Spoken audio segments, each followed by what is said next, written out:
నమస్తే and welcome to Suman TV, the India's largest digital media platform.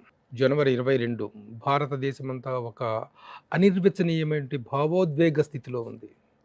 22న అక్కడ జరగబోతున్నటువంటి రామ విగ్రహ ప్రతిష్టాపన, ప్రాణ ప్రతిష్టాపన అనేటువంటి ఒక మహోత్తర చారిత్రాత్మక ఘట్టం కోసం దేశమంతా ఎదురు చూస్తున్నటువంటి వేళ, ఏ ఆధ్యాత్మిక వేత్త నోటిన మాట్లాడినా, ఎక్కడ ఎవరి దగ్గర ఒక చిన్న ప్రవచనం తీసుకున్నా, ఒక చక్కని సందేశాన్ని తీసుకున్నా, అది చాలా ఉపయుక్తకరంగా ఉంటుంది హైందవ ధర్మానికి అనేటువంటి లక్ష్యంతో ఈ రోజున ప్రముఖ గాయకులు, భగవద్గీత ఫౌండేషన్ చైర్మన్, అందరికీ సుపరిచితులైనటువంటి గంగాధర శాస్త్రి గారిని ఆహ్వానించడం జరిగింది. గంగాధర శాస్త్రి గారు, నమస్తే అండ్ వెల్కమ్. నమస్కారం ప్రభు గారు. జై శ్రీరామ్. జై శ్రీరామ్.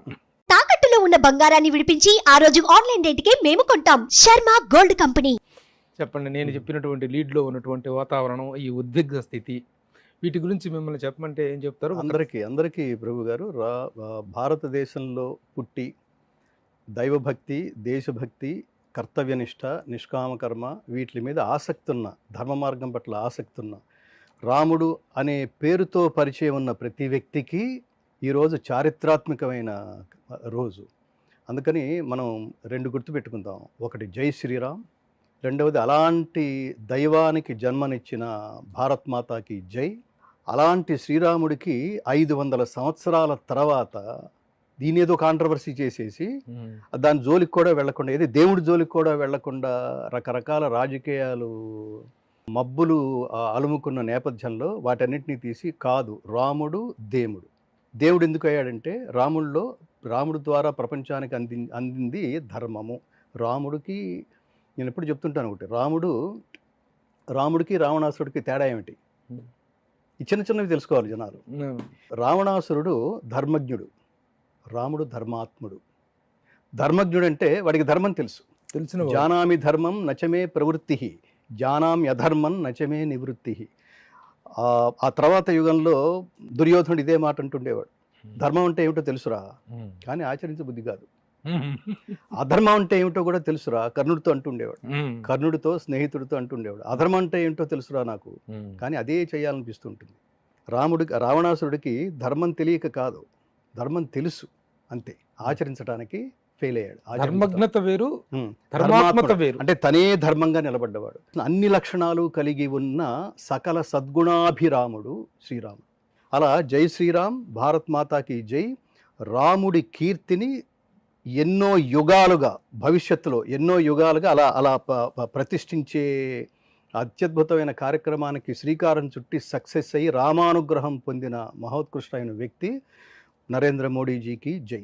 అతను కాకపోతే, మీరు ఊహించుకోండి ఒకసారి, ఒక వ్యక్తి ఉన్నప్పుడు అతని విలువ తెలుసుకోకపోతే వెళ్ళిపోయిన తర్వాత తెలుసుకునే ఉపయోగం లేదు. మోడీ అనే వ్యక్తి లేకపోతే, అక్కడ ఆ స్థానంలో, ప్రధానమంత్రి స్థానంలో లేకపోతే ఇది సాధ్యమయ్యే పని కానే కాదు. జస్ట్ లైక్ దట్ అలా చేశాడు. జస్ట్ లైక్ దట్ కాశ్మీర్ సమస్య. సో శ్రీరాముణ్ణి, సకల సద్గుణాభిరాముడు అనగలిగిన శ్రీరాముణ్ణి ఈ రోజు వరకు జస్ట్ గుడి కట్టేసి ఉంచేద్దామా?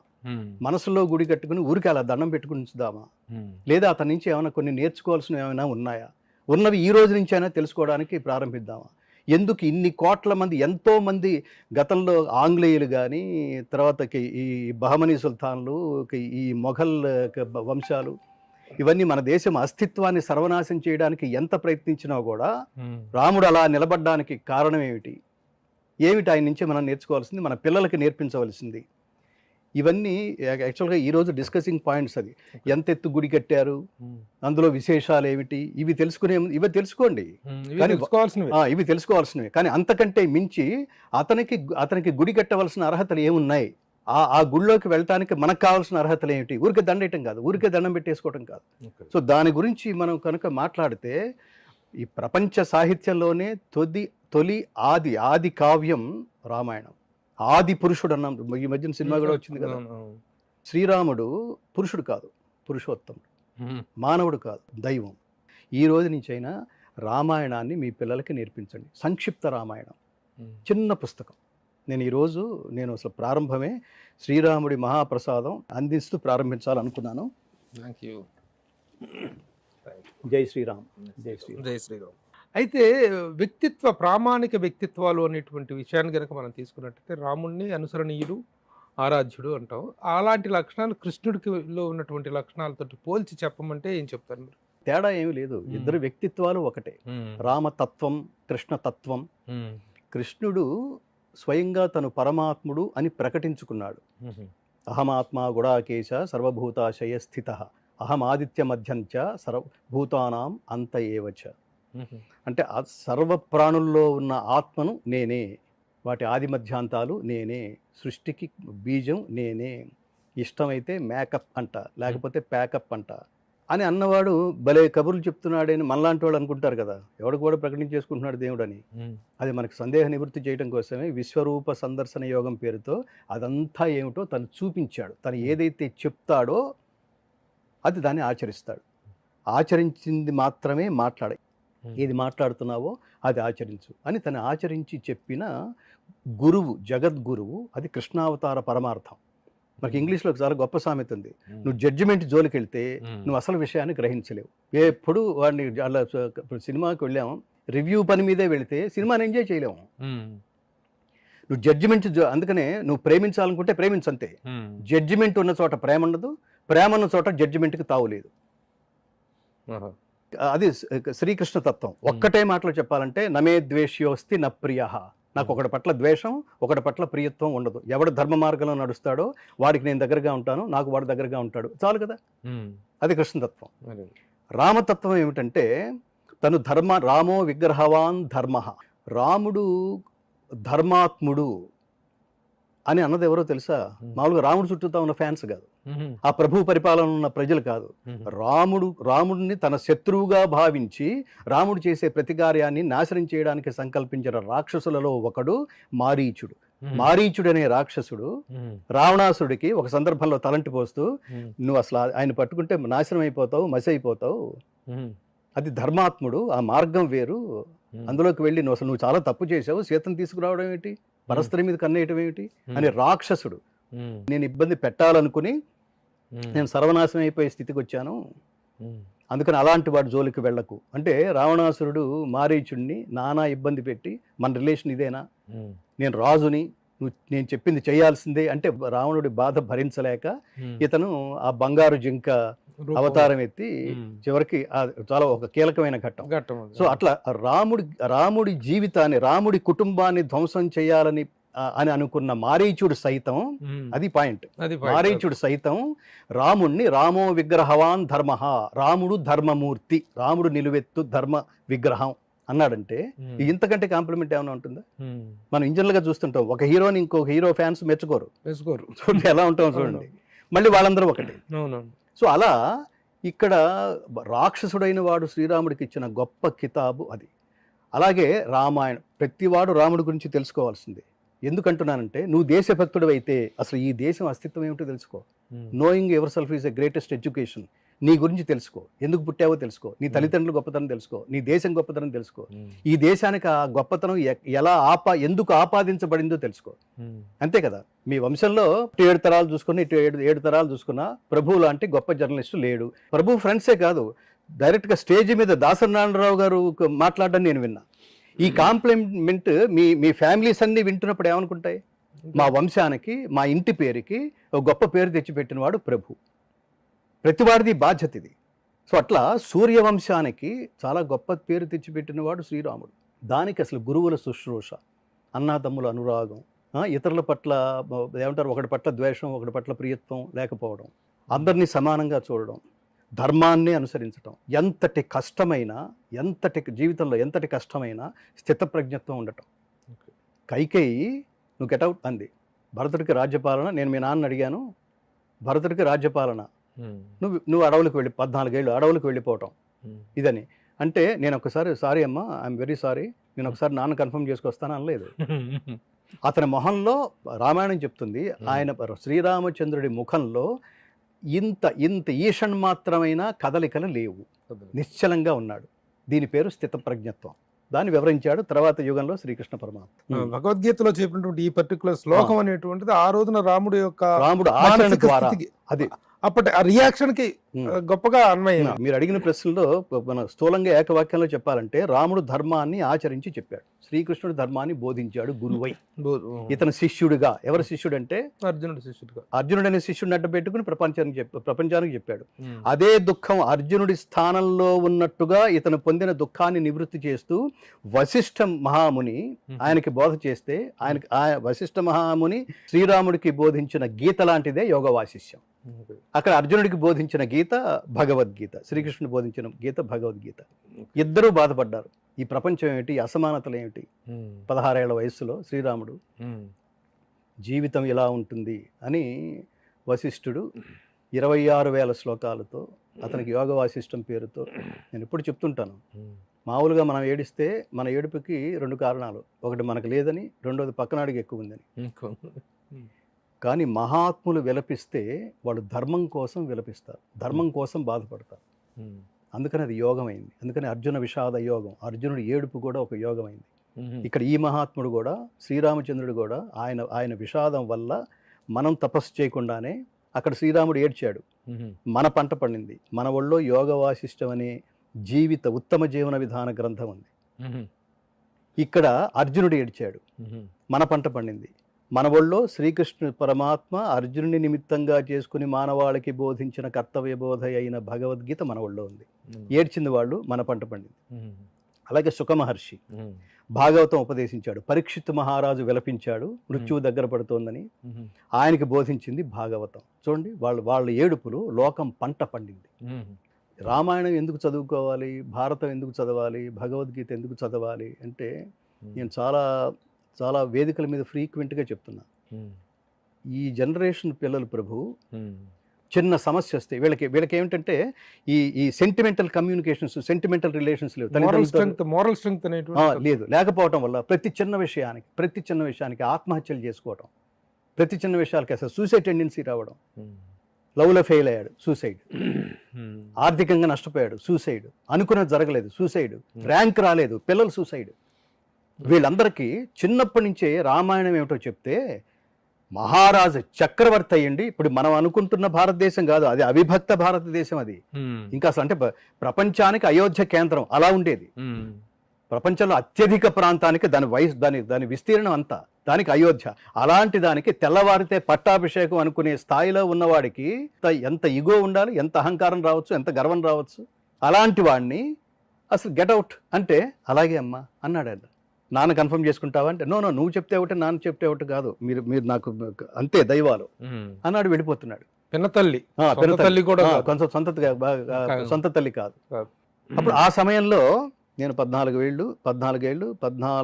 నిమిషాల్లాగా గడిపేసి వస్తా, నువ్వు ఉత్తమ అమలు జాగ్రత్తగా చూసుకో, ఓకేనా, ఆల్ ది బెస్ట్ అని చిరునవ్వుతూ అంటుంటే, సీత అమ్మ అని ఎందుకన్నావంటే, ఎందుకని నీకేమన్నా, నీకు ధర్మం తెలుసు కదా, ధర్మమూర్తి, భర్త ఎక్కడుంటే భార్యకి అక్కడే సుఖము స్వర్గం కదా. నన్ను ఇక్కడ ఉండమంటా ఏమిటి, నేను నీతో రావడం కదా ధర్మం, నువ్వు ఎక్కడుంటే నాకు అక్కడే సుఖం. దీని నుంచి మహానుభావులు అంటారు, అధిక దుఃఖమైన ఆనందమైన కలసి చెమ్మగిల్లు కనులు రెండు, ఆలుమగల జంట అట్లున్న ఎప్పుడే సౌఖ్య జీవనము సాధ్యమగును. సీతారాములు ప్రపంచానికి చెప్పింది అది. నారాయణ రెడ్డి గారు కూడా స్త్రీ గురించి ప్రస్తావించమంటే, నా దేశం భగవద్గీత, 2వ వాక్యం, నా దేశం అగ్ని పునీత సీత. అగ్నిలో దూకుతుంటే ఇవన్నీ చిన్నవన్నీ తెలుసుకోవాలి. అగ్నిలో దూకుతుంటే నో అంటలేదు శ్రీరాముడు, అలా చూస్తున్నాడు అంతే. దాని అగ్నిలో దూకుతున్నా ఎందుకు నివారించలేదంటే, సీత పాతివ్రత్యాన్ని ప్రపంచం గ్రహించడం, ఆవిడకి ఏం కాదని తెలుసు ఆయనకి. అగ్నిదేవుడు వచ్చి ప్రపంచానికి చెప్తున్నాడు, శ్రీరాముడికి చెప్తున్నట్టుగా ప్రపంచానికి చెప్తున్నాడు, మహాసాధ్వి ఏలుకో అని. ఇవన్నీ తెలియక కాదు, ఇది విష్ణు అవతారం. అందుకని ఈ అవతారం తాలూకు స్పృహ ఏదైతే ఉందో, స్పృహ లేకుండా జీవిస్తేనే అక్కడ అధర్మం నాశనం అవుతుంది. రావణాసురుడు పేరుతో నిలబడ్డ అధర్మం నాశనం అవుతుంది. అందుకని తను ఎప్పుడు తన జీవిత కాలంలో ఎప్పుడూ దైవంగా తను ప్రకటించుకోలేదు. జ్ఞాని దైవస్వరూపమే కాబట్టి ఇంతటి మహాజ్ఞానిని మనం దైవంగా కొలిచాం. దేవుడే మానవ జన్మ ఎత్తాడనేటు చెప్పుకోవటం వెనక ఉన్నటువంటి పారమార్థికమైనటువంటి ఆలోచన ఇది. ఒక మనిషికి ఉత్తమ జీవన విధానాన్ని బోధించడం కోసం, ఉత్తమ ప్రామాణిక వ్యక్తిత్వం కోసమే రామావతారాన్ని మనం ప్రామాణికంగా తీసుకుంటున్నాం.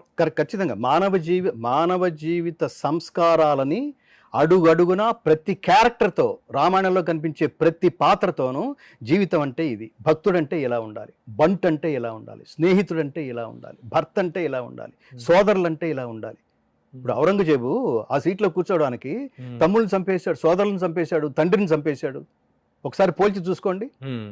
నువ్వు లేకపోతే అన్న నువ్వు కదా అక్కడ కూర్చోవలసింది, మేం కాదు కదా. అందుకని నన్ను కూర్చోమంటున్నావు కదా, నువ్వు బలవంతం చేస్తున్నావు కదా, అయితే నేను ఒక పని చేస్తా, నీ చెప్పులు నువ్వు వచ్చేంత వరకు అవే పాదుకా పట్టాభిషేకం పేరుతో అవే రాజ్యాన్ని పరిపాలిస్తాయి. మేము బంటులాగా ఉంటాం, సేవకులాగా ఉంటాం, సైనికులాగా పనిచేస్తాం. ఎంత ఐడియాలజీ అది, ఎంత సంస్కారం అది, ఎంత గొప్ప అనుబంధం అది, ఎంత గొప్ప ధర్మం అది. ధర్మం అంటే తెలుసుకోవాల్సింది. ఇప్పుడు నాకు ఒక ఉదాహరణ, లక్ష్మణుడు గొప్ప తమ్ముడా, భరతుడు గొప్ప తమ్ముడా? అందరూ అంటే వాళ్ళ పోస్టుల్ని అద్భుతంగా ప్రపంచానికి వాళ్ళు అలా ప్రవర్తించి, అంటే రాముడు నడిచిన వాడు 14 సంవత్సరాలు భార్యను వీళ్ళని వదిలిపెట్టి, అతని కంటే శిక్ష రాముడి కంటే శిక్ష. అందరూ రాముడిని ప్రేమించారు. వీళ్ళల్లో వీళ్ళు ఎక్కువ వీళ్ళు తక్కువ అని చెప్పలేము. రాముడు కౌసల్యకి జన్మించిన వాడు రాముడు, సుమిత్రకి జన్మించిన వాడు లక్ష్మణ శత్రుఘ్నుడు, కైకేయికి జన్మించిన వాడు భరతుడు. సో సవతి తల్లికి జన్మించారు, పినతల్లికి జన్మించారు అని అట్లా చూడడం అనేది లేదు. దశరథుడికి రాముడి పట్ల అత్యంత ప్రేమ ఎక్కువ అని అసూయపడ్డ క్షణాలు లేవు. అసలు ఆ యుగం వేరు, ఆ ఆలోచనలు వేరు. వాళ్ళ నుంచి నేను దేనికి చెప్తున్నానంటే, అలాంటి శ్రీరాముణ్ణి ఆదర్శవంతంగా తీసుకోవటం వల్ల ఏం జరుగుతుందంటే రామరాజ్యం ఏర్పడుతుంది. ఇప్పుడు మనం ఇవాళ ఆశించవలసింది ఏమిటంటే, రాముడికి గుడి కట్టాం, నెక్స్ట్ రావాల్సింది రామరాజ్యం. పిల్లలకు తెలుసుకుంటున్నాం, నాన్న ఎన్ని కష్టాలు వచ్చినా తెల్లవారితే అప్పటిదాకా హంసతూలికా తల్పాల మీద భోగాలు అనుభవించిన శ్రీరాముడు తర్వాత క్షణం అసలు తను కల్లో కూడా ఊహించలేంది అది. తర్వాత క్షణం కటిక బండల మీద అరణ్యంలో ఎప్పుడు తింటాడో, ఎప్పుడు పడుకుంటాడో, నిరంతరం జంతువుల మధ్యలో, క్రూర జంతువుల మధ్యలో పడుకోవాల్సిన స్థితిని రాముడు ఊహించగలిగాడా? ఆ స్థితిని కూడా ప్రిపేర్ అయ్యాడేంటి అంటే, జీవితంలో ఎలాంటి పరిస్థితి వచ్చినా ఎదుర్కోగలిగే మానసిక స్థైర్యాన్ని కదా శ్రీరాముడి నుంచి మన జనరేషన్ నేర్చుకోవాల్సింది. చిన్న వాటికి ఆత్మహత్యలు కాదు, చాలా ప్రశాంతంగా. రాముడు స్మితోత్తర భాషి, శ్రీకృష్ణుడు స్మిత పూర్వాభిభాషి. ముందు నవ్విన తర్వాత మాట్లాడతాడు కృష్ణుడు, మాట్లాడిన తర్వాత నవ్వుతాడు శ్రీరాముడు. అందరూ లోకం అంతా క్షేమంగా ఉండాలి అని నిరంతరం లోకం కోసమే ఆలోచించి, నహి కళ్యాణకృత కశ్చిత్ దుర్గతిని తాత గచ్చతి. మంచి పనులు, లోకం కోసం మంచి పనులు చేయడమే మానవ జీవిత పరమార్థం. స్వార్థం అనేది వదిలిపెట్టు. శ్రీరాముడి నుంచి నేర్చుకోవాల్సింది స్వార్థం లేదు. కుటుంబం పట్ల అనురక్తి, బాధ్యత, ఇవన్నీ ఎందుకు చదవాలంటే రాముడి గురించిన పూర్తి ఇన్ఫర్మేషన్ కావాలి. రాముడు హైట్ ఎంత? 8 అడుగులు. హనుమంతుడు చెప్తాడు సీతమ్మకి బంట్ అంటే ఎలా ఉండాలని ఆంజనేయుడు క్యారెక్టర్ చెప్తుంది. Sincere worker. చూసిరమంటే కాల్చొచ్చాడనే ఒక మాట మనకు వినిపిస్తుంది, చమత్కారంగా వాడే, కానీ అందరూ చాలా సీరియస్నెస్ ఉంది. చూసిరమంటే కాల్చొచ్చాడనే మాట వెనకాల అంతరార్థం, దాని లక్ష్యార్థం ఏమిటంటే, విజ్ఞుడైన వాడు, తెలివైన వాడు, వాడికి ఒక పని చెప్తే దానితో ఉన్న అనుబంధమైన ఇతర పనులు కూడా చక్కబెట్టుకొచ్చే వాట జ్ఞాని అంటే. ఆంజనేయ స్వామి అలాంటి వాడు. సో అట్లా కాబట్టే రామాయణం ప్రతి ఇంటా ఒక జీవనాడిగా మన జీవితాల్లో మమేకం అయిపోయింది. పాత రోజుల్లో ఇద్దరు కొట్టుకుని విడిపోవాల్సిన పరిస్థితి వచ్చినా కూడా స్నేహితులు నీకు నాకు రామ్ అనేవాళ్ళు. అసలు ప్రతిదానికి అసలు రాముడు శబ్దం లేకపోతే, ఆ పదం లేకపోతే అసలు జీవితాలే లేనంతగా అలా మన జీవితాల్లో నిరంతరం మమేకం అయిపోయిన అత్యద్భుతమైన క్యారెక్టర్, లైవ్ క్యారెక్టరు ధర్మాత్ముడు. ధ్రియతే అనేన ఇది ధర్మ. ధర్మం అంటే ఏమిటంటే, రాముడు ఎందుకు ధర్మాత్ముడు? అసలు ధర్మం అంటే, ధర్మం అనే పదానికి అర్థం తెలుసుకోవాలి, మతం అనే పదానికి అర్థం తెలుసుకోవాలి. మతం అంటే ఒక వర్గానికి చెందింది మాత్రమే. ధర్మం అంటే సార్వజనీనమైనది. వాడు మాట్లాడే మాట, వాడు ఆచరించే తీరు, దాన్ని ప్రపంచంలో అసలు ఈ మతాలతో, కులాలతో, ప్రాంతాలతో సంబంధం లేని ఏ మూలవాడు అబ్జర్వ్ చేసినా భలే క్యారెక్టర్ రా, భలే బిహేవియర్ రా, భలే మాట రా, భలే రూపం రా, భలే వాక్కురా, భలే పర్సెప్షన్, భలే ఐడియాలజీ అని అనిపించుకోవాలి. అలాంటి వాడు శ్రీరాముడు. లేకపోతే వీళ్ళందరూ Edwin Arnold, max Muller, open hammer, warn Hastings, Einstein, Aldous Huxley, వీళ్ళందరూ రామాయణాల గురించి, భారతాల గురించి ఎందుకు మాట్లాడతారు? ఎందుకు మాట్లాడాలి? వీటి మీద వచ్చిన వ్యాఖ్యానాలు ప్రపంచంలో ఇంకెక్కడా లేవు. రెండవది, మరో ముఖ్యమైన విషయం, దేశభక్తి. అందరూ మాట్లాడుతున్న మాట. ఆ దేశభక్తి అనే పదాన్ని ప్రపంచానికి పరిచయం చేసిన వాడు శ్రీరామచంద్రుడు. యుద్ధం సమయంలో లక్ష్మణుడితో కలిసి వెళితే లక్ష్మణుడు లంకా ద్వీపాన్ని చూసి ఆ నగరాన్ని చూసి ఆశ్చర్యపోయాడు. అతను స్వర్ణమయంగా ఉన్న ఈ లంక ఎంత అద్భుతంగా ఉంది ఏంటన్నా, అసలు అద్భుతం అద్భుతం అని. అసలు మనం కొత్త ప్లేస్కి వెళ్తే టూరిస్ట్ స్పాట్స్కి వెళ్తే ఎంత ఎంజాయ్ చేస్తాం. ఆ ఎగ్జైట్మెంట్ వ్యక్తపరిచినప్పుడు లక్ష్మణుడు స్థితప్రజ్ఞత్వంతో రాముడి చిరునవ్వుతో ఒక మాట అన్నాడు, అపి స్వర్ణమయీ లంక నమే లక్ష్మణ రోచతే జననీ జన్మభూమిశ్చ స్వర్గాదపి గరీయసి. నీ దృష్టిలో లంక చాలా వైభవంగా ఉండుండొచ్చు, నీకు అలా కనపడుతూ ఉండుండొచ్చు, కానీ ఒక్కడు గుర్తుపెట్టుకో లక్ష్మణ, మాతృభూమి మాతృమూర్తి స్వర్గం కంటే గొప్పవి లక్ష్మణ అన్నాడు. అప్రయత్నంగా ఎన్ని గొప్ప మాటలు మాట్లాడేస్తారు చూడండి. అది అక్కడి నుంచి వచ్చింది, అక్కడి నుంచి వచ్చింది. అది ఇవ్వడం తెలిసిన వాడు రాముడది. రాముడు ఇవ్వడం తెలిసినవాడు, ఇవ్వడం తెలిసిన వాడే దేవుడు. రాముడు అంతటి వాడు కావాలనుకో, ఇవ్వడం తెలుసుకో. రాముడు అలా కాదు. నా గురించి ఏమనుకుంటున్నారు చెప్పండి అంటే అందరూ బాగా అనుకుంటున్నారు, రామచంద్రమూర్తి అన్నాడు వేగు. అంటే లేదు లేదు, నీ ముఖంలో నాకు స్పష్టంగా తెలుస్తోంది, లేదు నా ముందు సత్యమే పలకవలెను అన్నాడు. వాడు శివరైపోయాడు. అంటే వాడు ఇలా మాట అన్నాడు, అది మనం పట్టించుకోవాల్సిన అవసరం లేదు. ఏమన్నాడు అన్నాడు, ఏడాది లంకలో ఉన్న సీతను తెచ్చి ఏలుకున్నాడు, ఆయన వెర్రివాడు కాబట్టి ఏలుకున్నాడు, నేనైతే ఏలుకునేవాడిని కాదు అన్నాడు అని వాళ్ళకి చెప్పడం కోసం. అంటే దీని అర్థం ఏంటంటే పరిపాలించే రాజుకి ఇంకా వ్యక్తిగతం అనేది ఉండదు, నిరంతరం లోకం కోసమే లోకం కోసమే లోకం కోసమే. ఎవడైతే తన కోసం బతుకుతాడో వాడున్నంతకాలమే జీవించి ఉంటాడు, వాడితో అవసరం ఉన్న వాళ్ళ చుట్టూతా మాత్రమే బతికుంటాడు. ఎవడైతే లోకం కోసం బతుకుతాడో లోకాలున్నంత కాలం ఉండిపోతాడు. అందుకని కదా ఎక్కడో త్రేతాయుగం నాటి శ్రీరామచంద్రుణ్ణి ఈ యుగంలో మనం తలుచుకుంటున్నామా. రాముడు వ్యక్తిత్వాన్ని మొత్తం ఒక సమగ్రంగా చెప్పినటువంటి ఒక శ్లోకంగానే ఒక పద్యంగానే చెప్పగలరు. శ్రీరామచంద్ర ఆశ్రిత పారిజాత సమస్త కళ్యాణ గుణాభిరామ. చాలు కదా అసలు. నిరంతరం మంగళమాతనోతు. ఒక్క మహావాక్యం చాలు ప్రభు. సమస్త కళ్యాణ గుణాభిరామ. సకల గుణాభిరాముడు అనేకండి, అందులో సద్గుణాలు ఉంటాయి, దుర్గుణాలు ఉంటాయి. సమస్త కళ్యాణ గుణాభిరాముడు. మంచి మంచి అనేది ఏ ఏ రూపాల్లో ఉంటుందో అన్ని రూపాల్ని కలబోస్తే శ్రీరాముడు. రామాయణంలో యుద్ధకాండలో కూల్చబడ్డాడు రావణాసురుడు. కొన ప్రాణాల్లో ఉన్న, అంత్యదశలో ఉన్న, చివరి ఊపిరి పీల్చుకునే సమయంలో అతని దగ్గరకు వెళ్ళి ధర్మ సూక్ష్మాలు తెలుసుకురమ్మని లక్ష్మణుని పంపించాడు. అసలు ఈ థాట్ సాధ్యమేనా? తన కుటుంబానికి, తన జీవితానికి ఎసరు పెట్టిన ఒక దుర్మార్గుడనే రాక్షసుడనే పిలువబడ్డ వాడిని చంపడానికే వచ్చి వాడిని చంపేస్తుంటే అయినప్పటికీ వాడి నుంచి మంచి విషయాలు తెలుసుకురా అని వెళితే అతను అన్నాడు, మా అన్నయ్య తెలుసుకురమ్మన్నాడని. అంటే తెలుసుకురమ్మన్నాడని చెప్పాడా, ఎలా తెలుసుకోమన్నాడో కూడా చెప్పాడా అన్నాడు రావణుడు.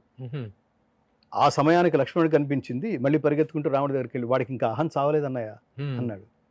అహం చావుంది వాడికి కాదురా నీకు. ఎక్కడ నిలబడి అడిగావు అన్నాడు. తల దిక్కు నిలబడి అడిగాను. అంటే శిష్యుడిగా ఒక గురువు స్థానంలో ఉన్నవాడిని కదా నువ్వు అడగాలనుకున్నావు. నువ్వు అడగాలని అనుకున్నావు అంటే అతను గురువు అయిపోయాడు, నువ్వు శిష్యుడు అయిపోయావు. నువ్వు ఎక్కడ నిలబడి అడగాలి? కాళ్ళ దగ్గర నిలబడి అడగాలి. ఇప్పుడు వెళ్ళి అడుగు. అలాంటి వాడు. దీన్ని ఏమంటామంటే మనం హంస క్షీర న్యాయం. రావణాసురుల్లో రాక్షసుడిని మాత్రమే ప్రపంచం చూస్తే అతనిలో ఉన్న కొంత పర్సంటేజ్ సద్గుణాన్నైనా మనం గ్రహించవలసింది ఏమైనా ఉన్నాయా అని తెలుసుకునే ప్రయత్నం చేయటానికి పేరే హంస క్షీర న్యాయం. హంస ఏం చేస్తుంది? క్షీరాన్ని, నీరాన్ని సెపరేట్ వేరు చేస్తుంది. నాకు అతని నుంచి అతను ఏదైతే దుర్గుణం ఉందో అది పడగొట్టబడింది, ఏదైతే సద్గుణం ఉందో అది నేర్చుకోగలిగితే నేను తెలుసుకోవడానికి సిద్ధంగా ఉన్నాను. అసలు చాలు కదా ఈ ఒక్క మాట.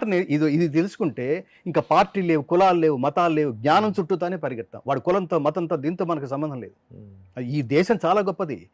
మనకి మైనారిటీలను, ముస్లిమ్స్ అను, క్రిస్టియన్స్ అను, ఈ అందరినీ మనం అసలు మొత్తం కలిపేసుకోవడానికి కారణం ఏమిటంటే ఇదే ఐడియాలజీ.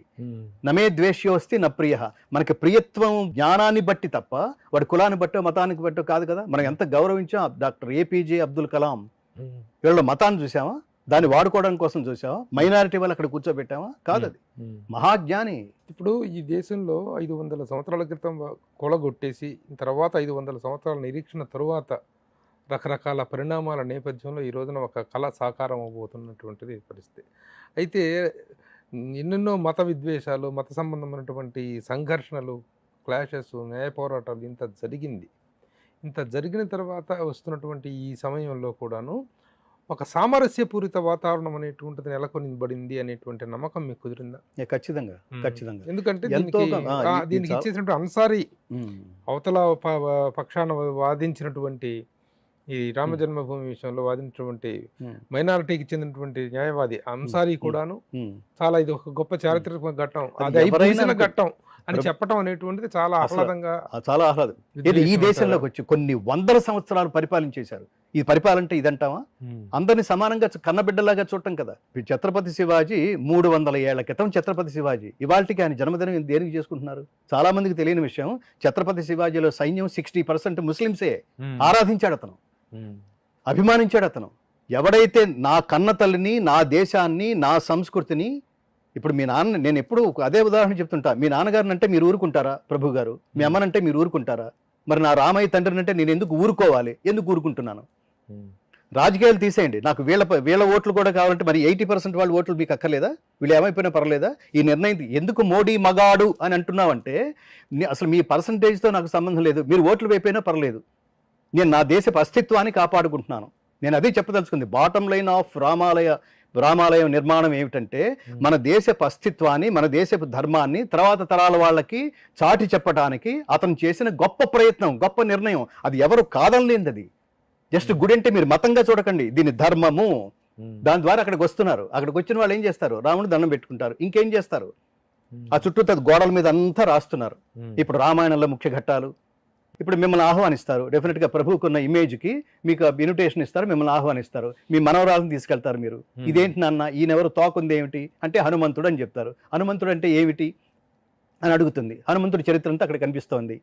హనుమంతుడి మీద నేను ప్రార్థించాలంటే ఏం చేయాలి తాతయ్య అని అడుగుతుంది.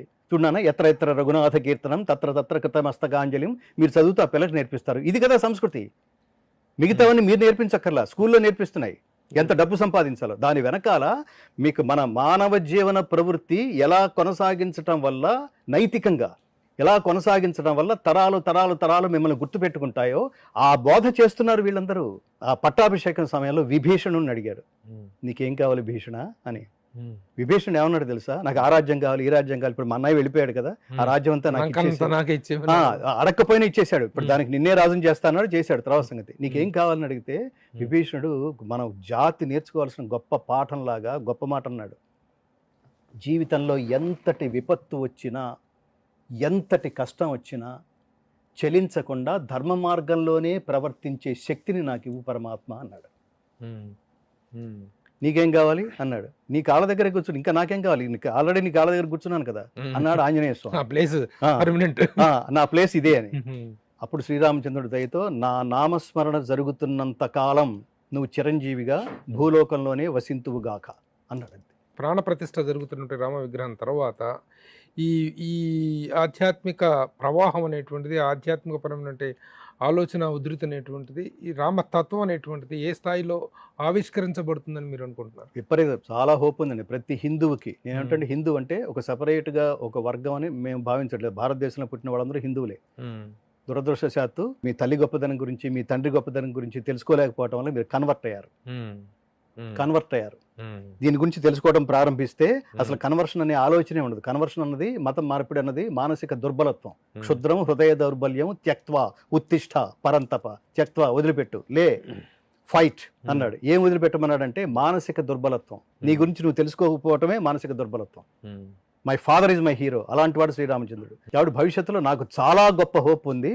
ఈ రామాలయ నిర్మాణం తర్వాత ఇప్పటికే చూడండి, అసలు ప్రతి భారతదేశంలో ఉన్న ప్రతి రామ దేవాలయం అసలు వాటికి 1000 times పూర్వ వైభవం సంతరించుకుంటుంది, అందులో సందేహం లేదు. సో నేను ఈ సందర్భంగా ప్రభుత్వాలను కూడా నేను రిక్వెస్ట్ చేస్తుంది ఏంటంటే, ప్రభుత్వాలని ఇటు ఇళ్లల్లో తల్లిదండ్రులని రిక్వెస్ట్ చేస్తుంది ఏంటంటే, మీ పిల్లలకి, మీ మనవాళ్ళకి, మీ తర్వాత తరం వాళ్ళకి రామాయణం పరిచయం చేయండి. ఇప్పటి వరకు చేయకపోతే. మీరు ప్రచారకర్త, భగవద్గీతకే మీ జీవితాన్ని అంకితం చేశారు. భగవద్గీతను కృష్ణతత్వాన్ని, రామతత్వాన్ని రెండింటిని కంబైన్ చేస్తూ, రెండింటిని సంయుక్తపరుస్తూ ఒక ఆధ్యాత్మికమైనటువంటి ఒక హైందవ ధర్మ విధానాన్ని ఏదైనా రూపకల్పన చేసే అవకాశం ఉంది? అసలు ఇది చాలా గొప్ప ప్రశ్న. నాకు ఈ వేదిక నుంచి నాకు ఇప్పుడు అనిపిస్తోంది, ఏమనిపిస్తుంది అంటే, దీని తర్వాత కార్యక్రమాలన్నీ వేరెవరు, నేను భగవద్గీత ప్రచారానికి వెళ్ళే కార్యక్రమాలన్నీ శ్రీరాముణ్ణి శ్రీకృష్ణుణ్ణి మిళితం చేస్తూ, అది రామతత్వాన్ని కృష్ణతత్వాన్ని మిళితం చేస్తూ నా కార్యక్రమాలు, నా భక్తి గీతాలు కావచ్చు, రామదాసు కీర్తనలు కావచ్చు, అన్నమయ్య కీర్తనలు కావచ్చు, ఘంటసాల గారి భక్తి గీతాలు కావచ్చు, భగవద్గీత శ్లోకాలు, శ్రీరామాయణంలో ప్రతి శ్లోకము మహామంత్రమే. ఆపదలు ఉన్న వాళ్ళకి ఎంతటి ఆపదనైనా హరించగలిగే మహామంత్రం ఉంది. అది ఈ వేదిక నుంచి చెప్తున్నాను. మీరు చెప్పండి. ఆపదామపహర్తారం ఆపదామపహర్తారం దాతారం సర్వసంపదాం లోకాభిరామం శ్రీరామం భూయో నమామ్యహం. దీన్ని పఠించండి, దీన్ని జపిస్తూ ఉండండి, ఆపదలు ఎందుకు పోవో చూడండి.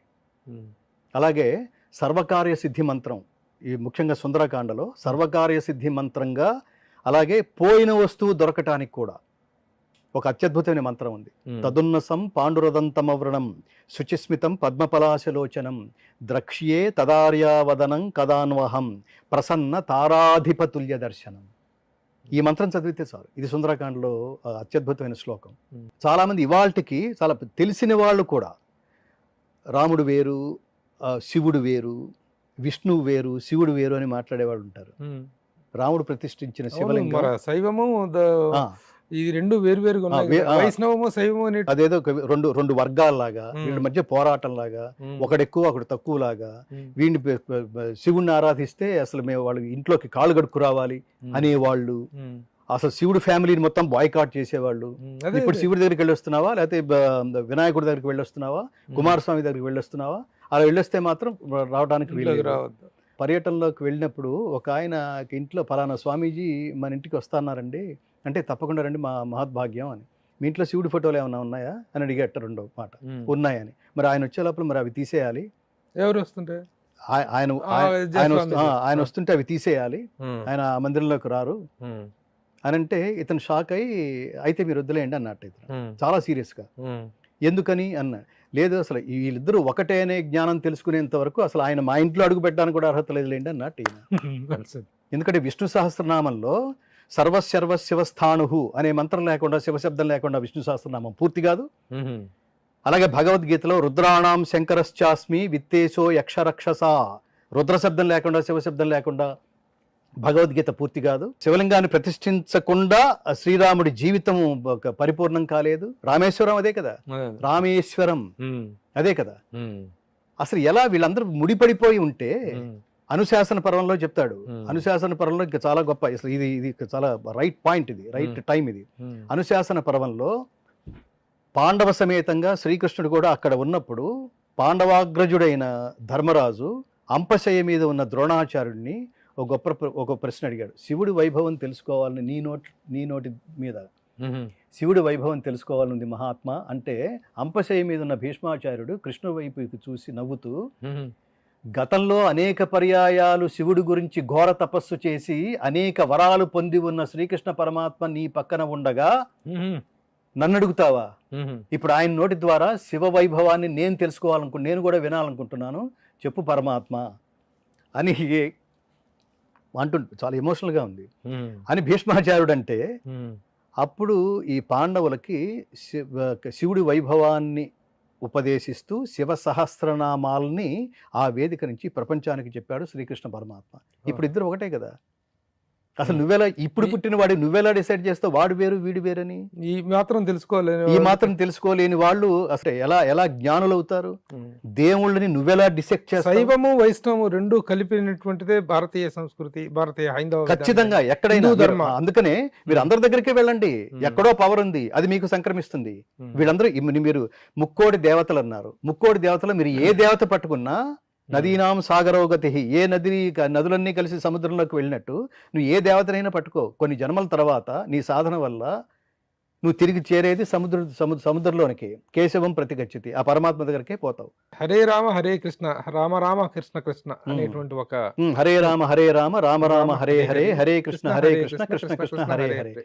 ఇద్దరు ఏంటంటే మానవ రూపాన్ని ఎత్తి మానవ జీవితాలకి సందేశం ఇచ్చిన వాళ్ళు కాబట్టి తమ జీవన గతిలో తమ నడుస్తూ ఆచరించి ఇలా ఆచరించాలని ప్రపంచానికి చెప్పిన వాళ్ళు. అందుకని స్థిరపడిపోయారు. మత్కర్మకృన్మత్ పరమః మద్భక్త సంగవర్జిత నిర్వైర సర్వభూతేషు యస్సమాం ఏతి పాండవ.